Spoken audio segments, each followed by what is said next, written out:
Channel में आपका एक बार फिर स्वागत है। आज हम 8 ग्रेड कक्षा 8 गणित में अध्याय 10 घातांक और घात के बारे में पढ़ेंगे। ऐसी बहुत बड़ी संख्याओं को पढ़ने, समझने, तुलना करने और उन पर संक्रियाएं लगाना कठिन होता है।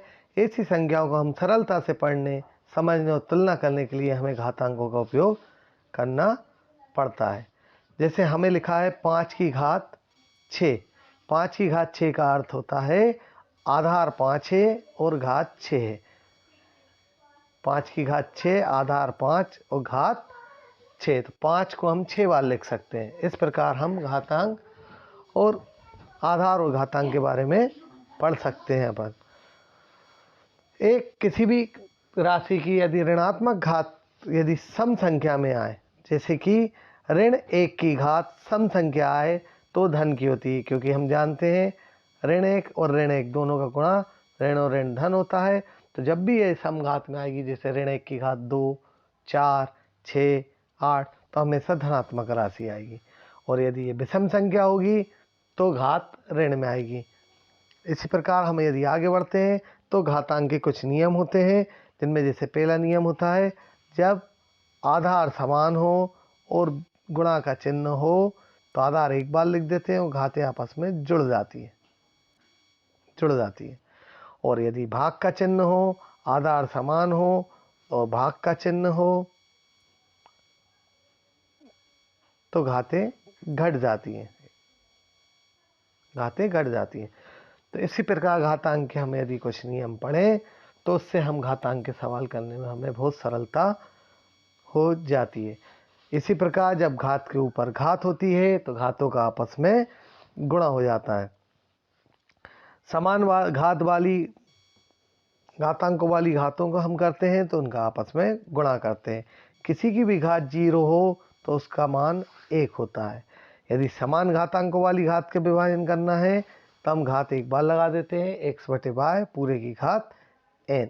इस प्रकार से हम सवाल को हल कर सकते हैं। तो घातांक के कुछ नियम हैं, उन नियमों के अनुसार हम इन सवालों को हल कर सकते हैं। जैसे कि यदि हम किसी की भी घात x की घात -m है तो 1 के बटे में जाके वो प्लस की हो जाएगी घात। इसी प्रकार यदि माइनस में घात है नीचे हर में तो ऊपर जाके वो धन की हो जाएगी। तो आइए अब हम इन सवालों के बारे में चर्चा करते हैं।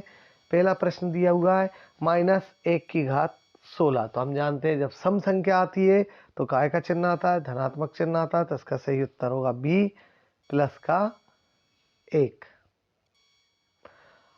1 की घात n 0 प्लस 2 की घात 0 प्लस 3 की घात 0 पूरे की घात 0। किसी की घात 0 उसका मान 1 होता है। तो 1 की घात 0 का मान 1 आ गया, 2 की घात 0 का मान 1 आ गया, 3 की घात 0 का मान 1 आ गया। तो हमारा 3 की घात 0, किसी की घात 0 हो उसका मान 1 होता है। तो इसका सही उत्तर होगा बी 1। आगे बढ़ते हैं हम -3 की घात 2 -6। तो हम जानते हैं कि -3 की घात 2 में से 6 गए माइनस की 4 हो गई। और हमने बताया था जब भी माइनस में घात हो तो बटे में जाके वो घात धन की हो जाती है। तो हम इसको लिख सकते हैं -1 बटे -3 की घात 4। तो इसका सही उत्तर होगा बी 1 बटे -3 की घात 4।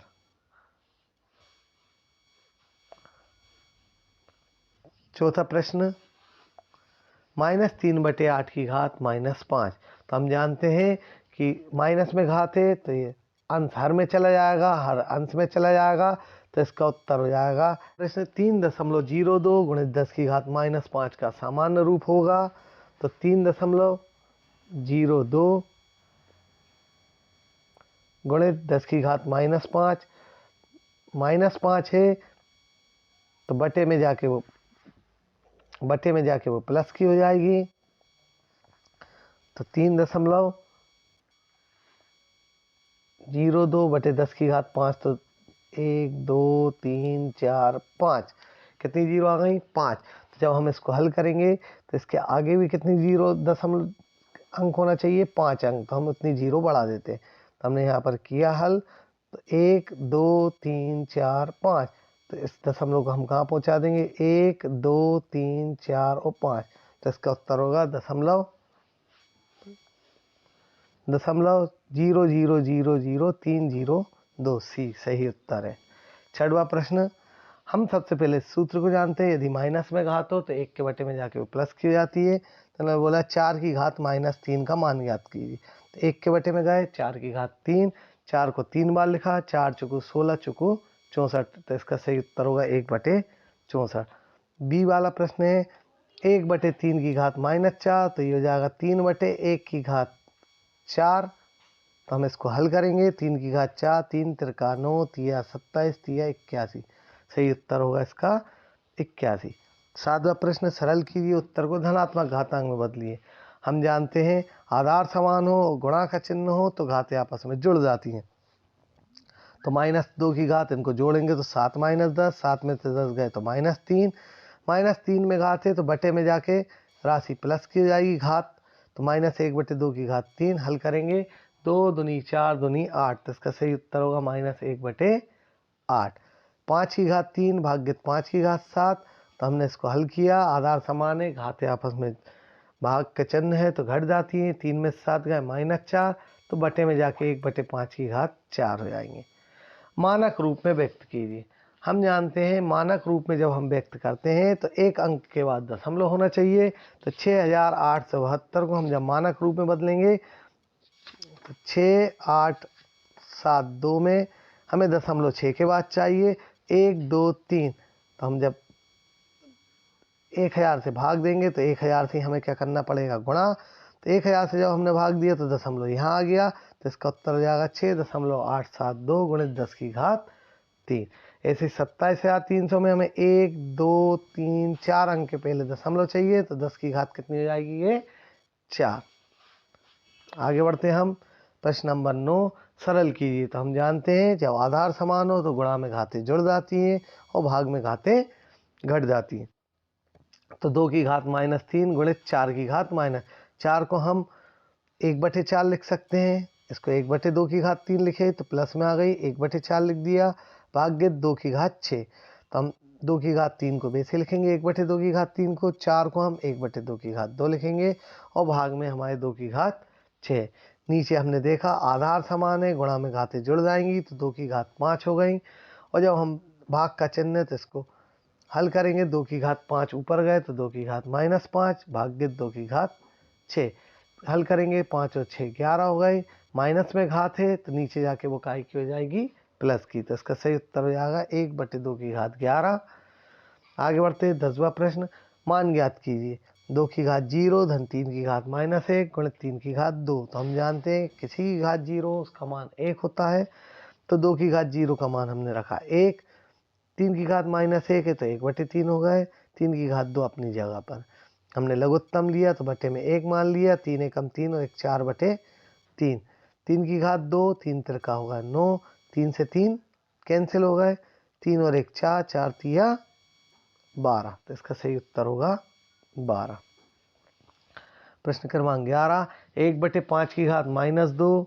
तो हम जानते हैं माइनस में घात है तो प्लस में बदलने के लिए 5/1 की घात 2 हो जाएगी, माइनस 1/2 की घात -3 है तो ये हो गई 2 की घात 3 भाग्य 3 की घात 2। माइनस में है तो नीचे आके हो गई 3 की घात 2। 5 की घात 2 मतलब 5 25, 2 की घात 3 2 दूनी 4 दूनी 8 और भाग में है 3 की घात 2, 3 त्रिका 9। 25 में से 8 गए तो 17 बचे, 17/9 इसका सही उत्तर है। आगे बढ़ते हैं, मानक रूप में व्यक्त कीजिए। मानक रूप में व्यक्त कीजिए तो हम जानते हैं कि एक अंक के बाद दशमलव होना चाहिए, मतलब 7.8। तो हमने इसको हल करेंगे तो देखेंगे 0 कितनी बार बढ़ी, कितने अंक के बाद आना चाहिए, 1 2 3 1 2 3 4 5 6 और 7। तो हम इसको 78/10 की घात 7 लिख सकते हैं। हमें 7.8 चाहिए तो 7 में से एक घात गई तो 10 की घात -6। आगे बढ़ते हैं, 0.0000637 इसको भी हल करेंगे तो 637 10 की घात 7। हमें चाहिए 2 अंक के बाद दशमलव, 1 अंक के बाद दशमलव तो 1 2 तो 5 बची, 10 की घात -5 इसका उत्तर हो जाएगा।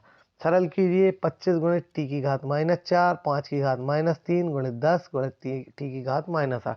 टी का मान कभी भी 0 के बराबर नहीं होना चाहिए। तो हमने देखा टी की घात -4 है, बटे में जाके वो प्लस की हो गई। यहाँ 5 की घात -3 थी तो 5 25 पंजे 125 नीचे चले गए। टी की घात -8 थी तो ऊपर चले गए। चौथी राशि हमेशा ऊपर पहुंच जाती है और ये नीचे। हमने काटा इसको, 5 25, 5 दूनी 10, इसका उत्तर 5 का 125 में गुणा करेंगे तो 625 आएंगे, तो वो आएगी 5 की घात 4। टी की घात 4 से 4 गई क्योंकि भाग में घातें घट जाती हैं, तो टी की घात 4 बटे में 2, तो 5 टी की घात 4 बटे 2 इसका सही उत्तर होगा। अगला प्रश्न है, x का मान ज्ञात कीजिए। यदि 5 की घात 2x + 1, तो हम जानते हैं जब प्लस में रहती है घातें तो हम इनको अलग अलग भी लिख सकते हैं। x की घात m इंटू x की घात n, x की घात m इंटू x की घात n, तो अलग अलग कर दिए हमने। 5 की घात 2x इंटू 5, भाग में 25 से बटे में लिख दिए, बराबर 125। 5 से काटा, 5 का गुणा इधर करेंगे तो 125 का 5 में हुआ 625, 5 की घात 4 आ गए। दोनों पक्षों की हमने तुलना करी तो 5 से 5 गए, 2x बराबर 4, तो x बराबर 2 दूनी 4, तो इसका सही उत्तर होगा 2। कक्षा 8 की गणित की पुस्तक की मोटाई 20 मिलीमीटर है और एक कागज की मोटाई 0.016 सेंटीमीटर है। कागज की मोटाई से गणित की पुस्तक की मोटाई की तुलना कीजिए। हम जानते हैं 1 सेंटीमीटर में 10 मिलीमीटर होता है। पुस्तक की मोटाई हमको 20 मिलीमीटर दी है, तो कागज की मोटाई कितनी हो जाएगी? हम सेंटीमीटर को पहले मीटर से मिलीमीटर में बदलेंगे, तो हमने इससे 10 से गुणा किया, तो 0.016 मिलीमीटर। कागज की मोटाई हो गई 0.016 और पुस्तक की मोटाई हमारे पास 20 दी हुई है। दशमलव हटाए 1 2 3 जीरो बढ़ गए, 16 बटे 20,000 काटेंगे हम, 4 चौको 16 बटे 5,000, 4 से फिर काटा तो 1 बटे 1250 इसका सही उत्तर होगा। यदि आपको हमारे चैनल वीडियो पसंद आता है तो आप सब्सक्राइब कीजिए, लाइक कीजिए। धन्यवाद।